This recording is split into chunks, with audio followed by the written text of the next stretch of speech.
Oke, saudara-saudara kelas automation, ini adalah tipe data collection yang terakhir, yaitu adalah dictionary. Nah, bentuknya ini sedikit berbeda dibandingin kawan-kawan atau saudara-saudara yang lainnya. Sama, dia juga untuk bisa nyimpan beberapa item di dalam satu variabel. Tapi dictionary ini dia itu tidak punya indexing, teman-teman ya. Tapi karena dia tidak punya indexing, dia punya satu pasangan yang lebih unik lagi. Jadi kalau indexing kan dari 0, 1, 2 sekian gitu ya. Tapi kalau dictionary itu punya key dan value.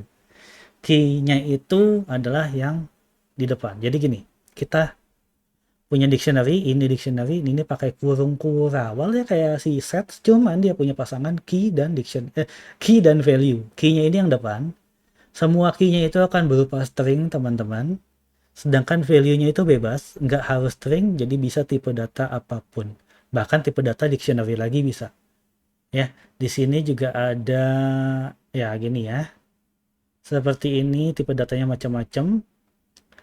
Duplikat key-nya tidak boleh. Jadi kalau seandainya di sini ada nama, terus nanti di sini ada nama lagi, itu tidak boleh. Tapi kalau value-nya, di sini misalnya ketua RT, di sini ketua RT lagi, itu diperbolehkan untuk dictionary.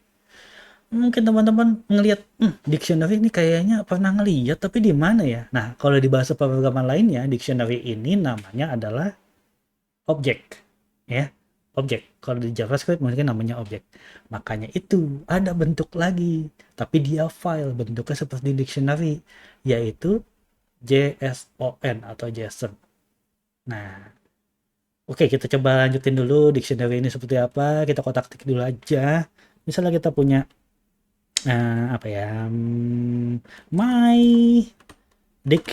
my dic gitu ya. Sini kurung awal dengan punya pasangan. Contoh sini adalah nama gitu ya.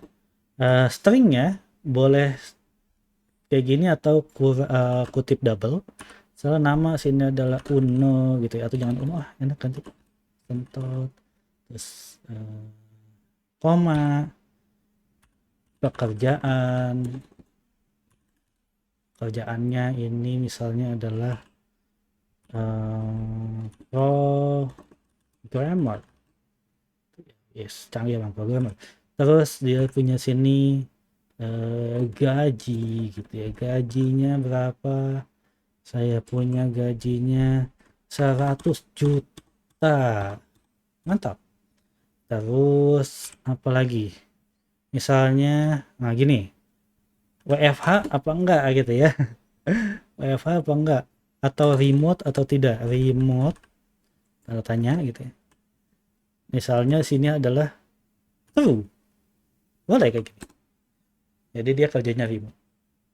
Nah, ini bentuk sebuah dictionary. Bisa disederhanakan, bisa dirapihin juga kayak gini, teman-teman. Jadi kalau ngelihat kok ada dictionary bentuknya kayak gini, ini sama aja bisa. Ya, tidak masalah kayak gini.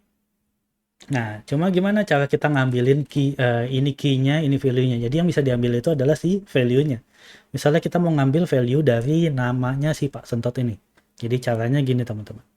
Kita langsung ya. Cara ngambilnya adalah kita sebutin my dictionary-nya, terus pakai kurung kotak. Nanti disebut di sini ada nama, gaji segala macam. Kita ambil namanya. Nah, nanti pas kita running, lalu muncul deh si namanya. Seperti itu. Jadi namanya yang dipanggil. Seperti itu untuk dictionary. Mau ganti datanya bisa nggak? Bisa. Diganti datanya bisa. Caranya gimana? Caranya teman-teman tinggal ganti. Misalnya namanya kita mau ganti. Sama seperti yang kayak di list di list gitu kan, kita mau ganti namanya gimana? Caranya gini, kalau misalnya kalau di list itu kan indexingnya, kalau ini key-nya yang dipanggil. Misalnya namanya mau ganti jadi Broto gitu ya. Nah, otomatis nanti dictionary-nya akan berubah nih. Nama si Pak Sentot ini akan menjadi namanya Pak Broto. Gitu. Ganti itu langsung namanya. Seperti itu ya. Terus, saya mau jelasin lagi sedikit. Kalau untuk dictionary, list, tuple, dan lain-lain itu bisa bertumpuk, bisa nested. Itu gimana? Contoh, misalnya dictionary ini saya punya tambahin lagi satu key baru ya. Misalnya sini adalah hobi. Hobinya apa gitu kan. Nah, kalau hobi kan bisa lebih dari satu ya. Seandainya datanya lebih satu dari satu, bisa nggak bang kita masukin list atau tuple atau apapun ke dalamnya? Bisa. Jadi namanya bersarang gitu. Jadi ada list di dalam dictionary atau ada list di dalam list pun bisa ya. Jadi bisa numpuk kayak gitu. Misalnya di sini kita tulis hobinya itu satu adalah makan. Enggak sih, ini kebutuhan, bukan hobi. Misalnya apa ya? Futsal. Terus hobi keduanya itu adalah tidur. Oh enggak, tidur itu kebutuhan. Nonton. Ya, dan seterusnya. Nah, ini bisa teman-teman. Ya. Nah, ini Pak Broto. Hobinya ada dua, ada futsal dan nonton. Seandainya Bang, kita mau ngambil hobinya yang futsal, itu gimana? Caranya berarti teman-teman, saya ini kita ganti jadi Broto aja. Sini caranya kita mau ngambil datanya yang misalnya kita mau ambil nih si futsal gitu ya. Jadi My Dictionary diambil dia itu ada di hobi, di mana hobinya itu indexingnya nggak berapa. Kita mau ngambil futsal berarti indexing ke 0. Maka dari itu kita bisa ambil futsal. Seperti itu. Ini nggak cuma di dictionary doang, jadi kalau misalnya di bagian list, terus di sini di bagian apalagi misalnya di search atau tuple, datanya bertumpuk, misalnya di sini ada tuple lainnya gitu ya, 1 dan 2 segala macam, ini bisa ya. Nantinya tinggal diambil aja indexing kayak gitu. Sama seperti di sini. Seperti itu ya, saudara-saudari. Gitu aja untuk tipe data yang collection. Silakan dicoba-coba lagi, dikutak-katik lagi sendiri. Seandainya sudah yakin, sudah bisa, kita bisa lanjut ke video berikutnya.